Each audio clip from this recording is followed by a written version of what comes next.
So if you're a video creator on the go, the most important thing to you is probably having equipment that's light, small, and easy to carry around with you. Personally, I kind of go out of my way to find equipment that's super ultra portable because I really hate having to carry around big bulky pieces of equipment. And if you're a fan of camera sliders, you know that most camera sliders come in at about 2 feet minimum, and they're very long, bulky, and they're too big to carry around with you on the daily. And that's why today I'm going to be reviewing the super portable Edelkrome Slider 1. Now, if you ever heard of Edelkrome, you know that all of their products are really unique, really different from anything else that's on the market today, but they also come at a really steep price point. The Edelkrome Slider 1 actually comes in about $200, but you can find it used on B&H for about $150. Now, this is actually the second piece of Edelkrome gear I purchased. The first was the Edelkrome Wing 3, which I did a review on a couple months back, and I did talk about how much I liked that slider, but I ended up having a few issues with it. The biggest issue I was encountering was that when I did my slides, I would notice that after a couple months of use, it actually started tilting the angle. So then my slides would start straight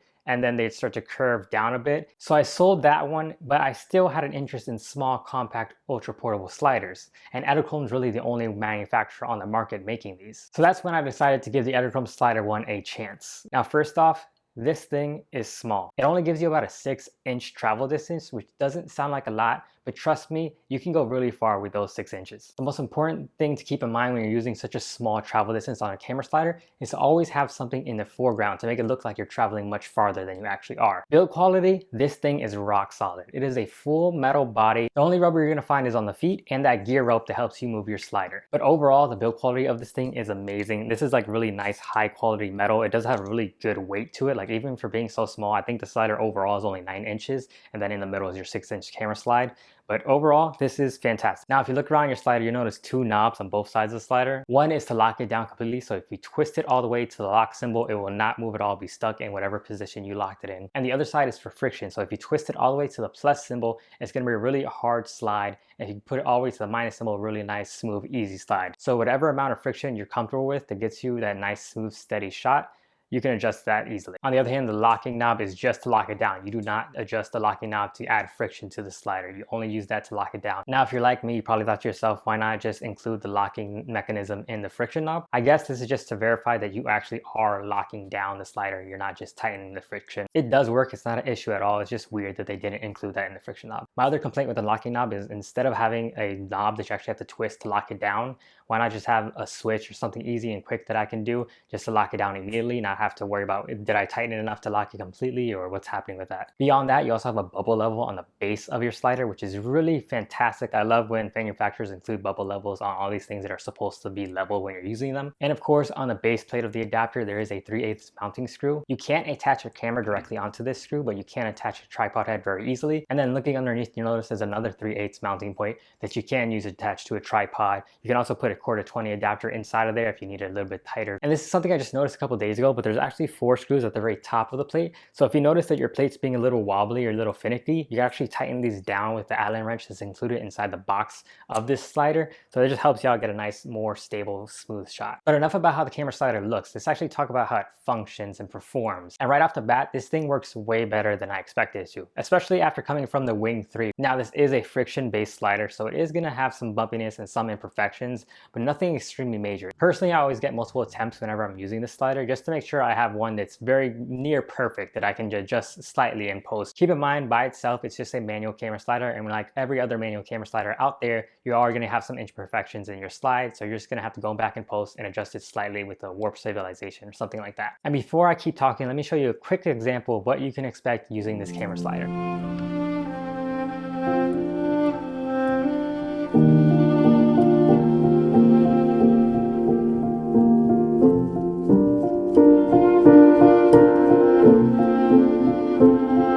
If you like that video, I did that the first day I actually got this camera slider. I had no experience with it prior to that. I just used it right out of the box and you can see the results. It's really easy to use, really simple to set up. But getting back to it, Edelkrome does actually sell a motion module for this camera slider that allows it to have motorized slides. As of recording this video, they just announced the new version, the Edelkrome Slider 1 Pro. It has the built-in motor, but it's double the thickness, so that would be, a downside if you're trying to get the most compact, slim slider you can. The Slider 1 Pro is about $580 to $90, not including taxes and not including shipping, obviously. So I would leave it up more to $600 or so, Whereas the Slider 1 manual slider by itself is about $200, but you can find it for 150 bucks like I did. So if you're gonna buy this slider and then purchase the motion module separately down the line, I would highly suggest you just save your money, save it up until you can get that $589 to purchase the new Slider 1 Pro if you're gonna go and get that motion module anyway. But if you were just interested in getting the Slider 1 manual slider by itself, you didn't really care about getting the motion module, you just wanna get something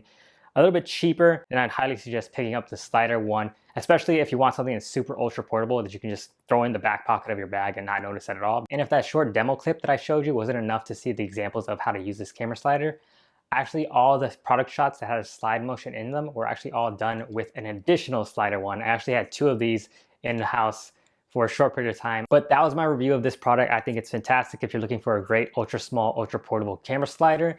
It is gonna give you amazing results. You just got to practice with it a little bit. But just keep in mind, this slider is not meant for every situation. If you're trying to get a really nice big slide or a nice big view, and you're trying to get a slide through that, you're not gonna really notice it with this slider unless you have something right in the foreground of your camera. But if you like this video and it helped you out, maybe subscribe. I will leave links to B&H so you can pick up the slider yourself. Now, I don't know, the last time I checked, they didn't have any used ones in stock, but I think they, are always gonna fluctuate in stock for that.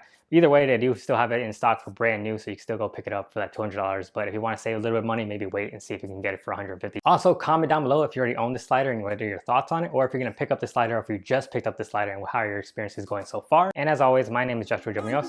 Stay sexy, and I'll see you sometime.